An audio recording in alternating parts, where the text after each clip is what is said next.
Le 13 juillet 2013, le Jardin du Luxembourg à Paris a été le cadre de la traditionnelle prise d'armes de la Légion étrangère au Sénat.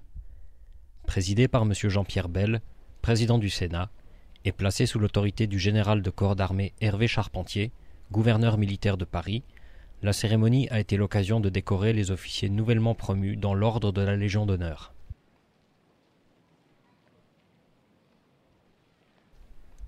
Sur les rangs, une compagnie du 2e régiment étranger de parachutistes était présente et arborait fièrement sa nouvelle fourragère aux couleurs de la Croix de la valeur militaire, suite à ses citations obtenues pour l'opération Pamir en Afghanistan.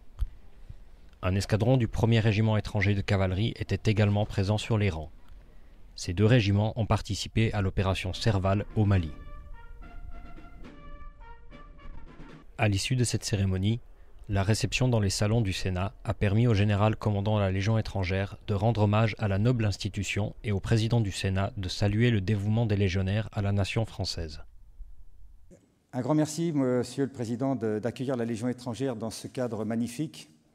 Je vous le disais tout à l'heure, pour des légionnaires qui arrivent du bout du monde, voir une cérémonie où la Légion étrangère est mise à l'honneur dans ce cadre, déjà un Français comme moi, il est fier quand il arrive là.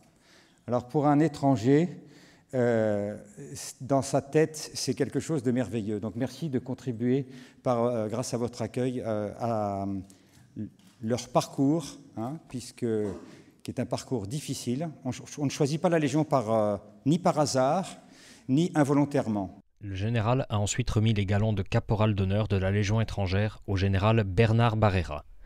Le général Barrera était commandant des forces terrestres pendant l'opération Serval au Mali, lorsque les légionnaires du 2e régiment étranger de parachutistes et du 1er régiment étranger de cavalerie y étaient déployés.